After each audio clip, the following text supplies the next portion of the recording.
पिंपरी चिंचवडकरांची जलवाहिनी असलेल्या पवना नदीच्या प्रदूषणात मोठी वाढ झालेली आहे। हे प्रदूषण वाढल्यामुळे पवना नदी देशातली सर्वाधिक प्रदूषित नदी ठरली आहे। या नदीत बायोलॉजिकल ऑक्सिजन डिमांडची मागणी वाढलेली आहे। साधारणपणे नदीच्या नैसर्गिक पाण्याचा बीओडी हा 3च्या आतमध्ये असावा लागतो, मात्र पवना नदीचा बीओडी वाढल्यामुळे नदीची गुणवत्ता खालावली आहे। गुणवत्ता खालावल्यामुळे तातडीने उपाययोजना करण्याच्या सूचना महाराष्ट्र प्रदूषण नियामक मंडळाने महापालिकेला दिल्याची माहिती आहे।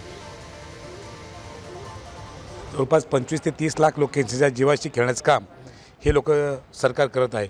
या पाईपलाईनच्या माध्यमातून किंवा ह्या पाणी नदीच्या माध्यमातून जेवढ्या लोकांना पाणी पुरवठा केला जातो, हा दूषित पाणी पुरवठा केल्यामुळे जीवाच्या खेळण्याचं काम हे सरकार करत असं मला वाटतं।